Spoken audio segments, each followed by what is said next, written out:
Hello friends, rise with Anamika. कैसे आप सभी लोग? आई होप बहुत अच्छे होंगे। हम लोग सीटेट में चैप्टर साउंड पढ़ रहे थे, जिसका आज हम लोग पार्ट 3 पढ़ेंगे। पार्ट 1 पार्ट 2 हो चुका है। जिसने भी नहीं देखा है वो जाके पहले पार्ट 1 देखे, पार्ट 2 देखे, उसके बाद पार्ट 3 आज हम पढ़ाने जा रहे हैं वो स्टार्ट करेगा। अब हम लोगों ने कल रिफ्लेक्शन ऑफ साउंड बताया था कि रिफ्लेक्शन ऑफ साउंड क्या होता है। उसमें मल्टीपल ऑफ रिफ्लेक्शंस होते हैं, कौन कौन से होते हैं उसके बारे में आज हम लोग पढ़ेंगे। सबसे पहले क्या होता है इको। इको में क्या होता है? The phenomena where a sound produce is heard again due to reflection is called an echo. Echo में क्या है कि जैसे हम लोग मान लो बहुत ओपन एरिया में जा रहे हैं, बहुत ऊंचाई पे, तो इको के लिए क्या होता है कि जहाँ पे खाली स्पेस होता है वहां पे हमें इको सुनाई देता है। तो मान लो हम ऊंचाई पे गए, बहुत बड़े पहाड़ पे गए, वहां से जब हम लोग बहुत तेज चिल्ला के बोलते हैं तो क्या होता है, जो भी चीज हम बोल रहे होते हैं तो वही चीज हमको रिपीट सुनाई देती है। फिर से वही आवाज कुछ सेकंड में 0.2 सेकंड के बाद वो हमें स्पीड सुनाई देती है। तो वो हमारा क्या होता है? इको होता है। वो किसकी वजह से होता है? रिफ्लेक्शन ऑफ साउंड की वजह से होता है। अब इको की कंडीशन क्या होती है? इको हमें हर जगह नहीं सुनाई देगा, क्योंकि इको की दो कंडीशंस होती हैं। पहली कंडीशन ये होती है कि इको साउंड हमको सुनने के लिए 17.2 मीटर का डिस्टेंस, 17.2 मीटर से ज्यादा का डिस्टेंस होना चाहिए, तभी हमें इको सुनाई देगी। दूसरा क्या होता है? Single reflection. इको में क्या होता है? हमेशा सिंगल रिफ्लेक्शन होता है, मल्टीपल रिफ्लेक्शन नहीं होता है। एक बार हमने बोला, वहां से मान लो दूर कहीं पहाड़ है, मतलब 17.2 मीटर से दूरी पे वो पहाड़ है खाली स्पेस में, तो वहां से क्या हुआ, वो आवाज रिफ्लेक्ट होके हमारे कानों तक सुनाई दी। वो क्या होता है? एको होता है। कभी कभी क्या होता है, जैसे खाली स्पेस है, मान लीजिए रूम है या बाथरूम है, तो हम लोग मान लो कोई बात करते हैं तो वो आवाज गूंजती है, तो हम लोग कभी कभी जो है उसको एको बोल देते हैं। लेकिन क्या होता है, वो एको नहीं होता। एको कंडीशन अलग होती है, उसको हम लोग बोलते हैं रिवर्बरेशन। अब रिवर्बरेशन क्या होता है? रिवर्बरेशन हमारा जो होता है, reverberation is the persistence of sound caused by repeated reflection and other surfaces in an enclosed space. Reverberation क्या होता है कि जैसे हमारा कोई छोटा एरिया है, ठीक, छोटे एरिया में क्या होता है, जो भी चीजें हम बोलते हैं तो वो हमारी आवाज हमारी क्या होती है, गूंजती है, तो उसको हम लोग क्या बोलते हैं? रिवर्बरेशन। इसकी कंडीशन क्या होती है? रिवर्बरेशन में क्या होता है? मल्टीपल रिफ्लेक्शन होता है। मतलब छोटी जगह में क्या होता है, हम लोग कोई चीज भी बोलते हैं तो बहुत ज्यादा गूंजती है, उसमें मल्टीपल रिफ्लेक्शन की वजह से। मान लो हम लोग बाथरूम में बैठे हुए हैं और वहां से कोई भी आवाज लगाई तो बहुत ज्यादा हमें तेज में सुनाई देती है, मतलब ऐसा आवाज गूंजती रहती है, वो रिवर्बरेशन होता है। अब रिवर्बरेशन को कंट्रोल करने के लिए प्रिवेंशन क्या क्या होते हैं? तो जो प्रिवेंशन होता है, रिवर्बरेशन मतलब आपने देखा होगा, जैसे कि मान लो कोई ऑडिटोरियम है, तो ऑडिटोरियम में जैसे कि मान लो कोई सिंगिंग कर रहा है, ठीक, तो अब सिंगिंग के लिए हमें एक साइलेंट प्लेस चाहिए, मतलब उसमें आवाज गूंजती ना हो, क्लियर आवाज सुनाई दे। तो उसके लिए क्या होता है, लोग प्रिवेंशन के लिए कि जैसे हमें आवाज क्लियर सुनाई दे, तो वहां पे जैसे वॉल पे या रूफ पे कोई मतलब ऐसा मटेरियल लगाते हैं जिससे क्या हो, आवाज रिफ्लेक्ट होके, मतलब आवाज रिफ्लेक्ट हो जाए वहां से, ये गूंजे ना, रिवर्बरेशन ना हो। तो उसके लिए वॉल रूफ पे कवर्ड करते हैं, जैसे फाइबर बोर्ड का या कोई ना कोई ऐसा सॉफ्ट मटेरियल लगाते हैं, जिससे, क्योंकि आवाज किस पे रिफ्लेक्ट गूंजती है, जो हार्ड चीज होती है। लेकिन रिवर्बरेशन को प्रिवेंट करने के लिए एक ऐसा सॉफ्ट मटेरियल का प्रयोग करते हैं जिससे आवाज जो है रिफ्लेक्ट हो जाए और मतलब एब्जॉर्ब उसमें हो जाए, जिससे हम लोग को रिवर्बरेशन ना सुनाई दे। तो ये हमारा इको और ये रिवर्बरेशन है। अब हम लोग नेक्स्ट जो पढ़ेंगे मल्टीपल रिफ्लेक्शन। आखिर ये मल्टीपल रिफ्लेक्शन जो है, जो रिवर्बरेशन में होता है, वो किस तरीके से होता है, क्या होता है, उसका यूज क्या क्या क्या है। अब हम लोग पढ़ेंगे use of multiple reflection. Multiple reflection के कौन कौन से यूज होते हैं? पहला megaphone, horns, musical instrument, stethoscope, acoustic design of halls. मतलब कि जो हमारे मेगाफोन्स होते हैं, मेगाफोन्स देखा होगा आप लोगों ने, जैसे कि जो पुलिस अनाउंस करती है, जिसमें बोलती है कि एक जगह पे सब लोग इकट्ठा हो जाओ, जैसे माइक में बोलते हैं, जैसे इस टाइप का मेगाफोन होता है। ये हमारा मेगाफोन कुछ ऐसे होता है, ये हमारा मेगाफोन होता है, यहाँ से साउंड निकलती है।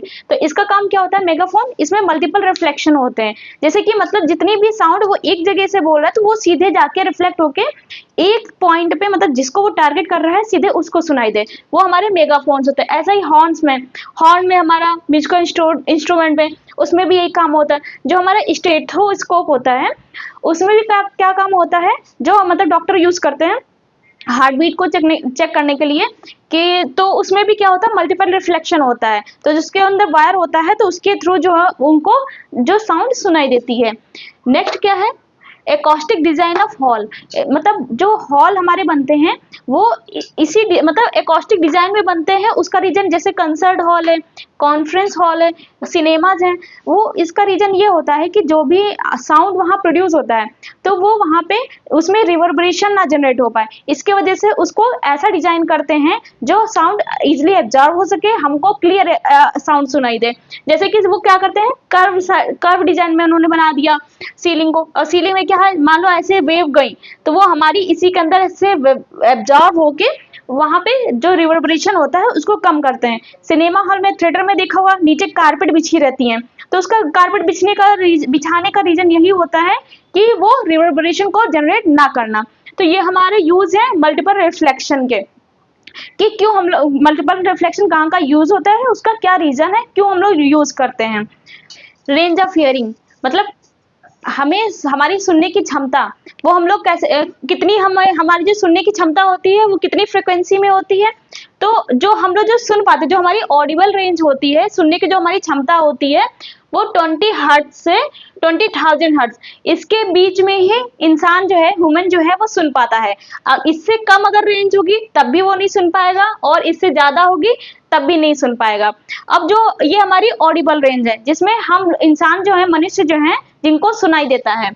नेक्स्ट है हमारा इनऑडिबल रेंज, और इनऑडिबल रेंज में जो हम लोग जो मनुष्य हैं वो नहीं सुन पाते हैं। तो इनमें दो रेंज आती है, एक इंफ्रा साउंड, दूसरा है अल्ट्रासाउंड। अब इंफ्रा साउंड क्या होता है, below 20 hertz human can not here this frequency. अगर इंफ्रा साउंड में जो 20 हर्ट्ज से कम फ्रीक्वेंसी जिनकी है तो उनको जो है ह्यूमंस मतलब मनुष्य जो है वो नहीं सुन सकते।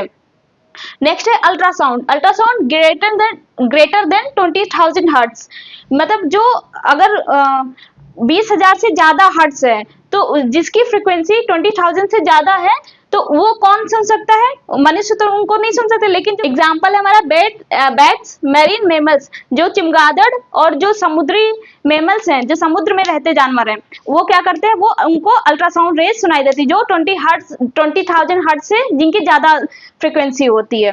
तो ये हमारे रेंज ऑफ हियरिंग है जिनको मनुष्य को जो सुनाई देती है, जो इनऑडिबल में जिनको जो मनुष्य नहीं सुन पाते हैं, और ये जो हमारे चमगादड़ और जो समुद्र में रहने वाले जानवर हैं जो वो उनको सुनाई देते हैं। नेक्स्ट हम लोग पढ़ेंगे सोनार सिस्टम। सोनार सिस्टम क्या होता है, सोनार सिस्टम क्या होता है। सोनार सिस्टम आपने देखा होगा, जैसे सोनार सिस्टम का प्रयोग हम लोग कौन सी जगह पे करते हैं, जहाँ पे हमें कोई भी चीज ढूंढनी होती है और उसका पता लगाना, मतलब जो हमारी आंखों से दिखता ना हो उसका पता लगाना मुश्किल होता है। जैसे कि पानी में अगर समुद्र जो है, समुद्र में अगर हमें कोई चीज ढूंढनी है तो हमें कैसे पता चलेगा कि यहाँ पे कौन है या कौन नहीं, या फिर जैसे एनिमीज हमारे हैं जो दुश्मन होते हैं, अगर वो पानी में छुपे हुए हैं और हमें सबमरीन द्वारा पता लगाना है तो वो किसके हेल्प से हम लोग पता करते हैं, सोनार सिस्टम। तो सोनार सिस्टम का मेन पर्पज यही होता है। और सोनार सिस्टम होता क्या है, the word Sonar stand for sound navigation and ranging. जो सोनार सिस्टम हमारा होता है उसका full form sound navigation and ranging, मतलब साउंड के द्वारा एक जो रेंज जो होती है, रेंज को पता करना। तो इसका वर्क क्या होता है, ट्रांसमीटर और डिटेक्टर। ये ट्रांसमीटर और डिटेक्टर द्वारा कोई भी चीज होती है वो हम लोग पता लगाते हैं। तो जैसे कि मान लो ये हमारी सबमरीन है, ठीक, पानी में। अब यहाँ पर क्या होता है, मान लो ये हमारी कोई चीज है, या मान लो हमारा एनिमी बैठा हुआ है, यहाँ पे ये एनिमी बैठा हुआ है। अब यहाँ पे एक ट्रांसमीटर लगा होता है, वो ट्रांसमीटर जब वहां से एक रेज इंसिडेंट रे एंगल आएगा, यहाँ पे एक इंसिडेंट रे रिफ्लेक्ट हुआ, फिर वहां से जब यहाँ पे अगर उसको यहाँ पे कोई चीज मिली तो सारी रेज ऐसे से आती हैं, तो जहाँ पे वो रेज आई तो इसका मतलब यहाँ से तुरंत वो रिफ्लेक्ट होके फिर रिफ्लेक्ट होके वो यहाँ पे जो डिटेक्शन होता है, मतलब डिटेक्शन मतलब यहाँ से रिसीप्ट होता है कि यहाँ पे हमारी कोई चीज है या छुपी हुई बैठी है। तो ये सोनार सिस्टम का प्रोसेस ऐसे ही होता है कि हम लोग इसी प्रकार से कोई भी चीज होती है तो समुद्र के अंदर या पानी के अंदर तो हम लोग पता लगाते हैं। अब इसका फॉर्मूला क्या होता है, तो D = V × T upon time. मतलब D हमारा क्या है यहाँ पे, जो ये डेप्थ है, मतलब जो हमारा एनिमी बैठा हुआ है या फिर कोई ऑब्जेक्ट जहां तक नीचे है वो वहां से लेके सबमरीन तक जो हमारी डिस्टेंस होती है वो हमारा depth of displacement of object है।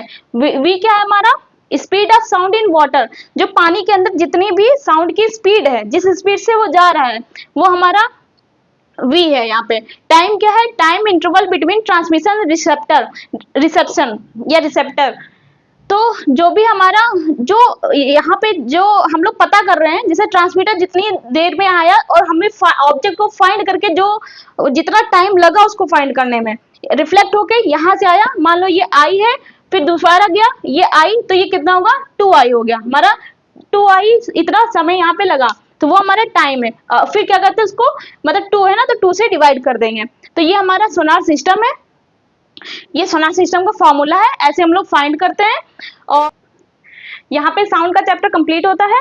और अगर आप लोग जो है इससे पहले वाले पार्ट्स नहीं देखे हैं तो आप इससे पहले वाला पार्ट देखिए, क्योंकि उसमें और भी चीजें बताई गई हैं, जैसे characteristics of sound, uses of sound, reflection of sound, ये सब चीजें जो हैं उसमें बताई गई हैं कि क्या क्या हाउ साउंड प्रोड्यूस, कैसे साउंड प्रोड्यूस होती है। तो ये सारी चीजें आपको जो है पार्ट 1 पार्ट 2 में मिल जाएंगी। और ये लास्ट हमारा पार्ट था पार्ट 3, वो भी कंप्लीट हो गया। साउंड चैप्टर आपको कंप्लीट हो गया, फूड चैप्टर कंप्लीट हो गया, material of daily usage complete हो गया है, ये इतने चैप्टर कंप्लीट हो गया, मैग्नेट भी कंप्लीट हो गया है। तो जो आप लोगों ने नहीं देखा, सीटेट की प्रिपरेशन कर रहे हैं, तो आप लोग जाके वो वीडियो देखिए और अच्छे से तैयारी करिए। वीडियो पसंद आई तो लाइक करिए, सब्सक्राइब करिए। Thank you.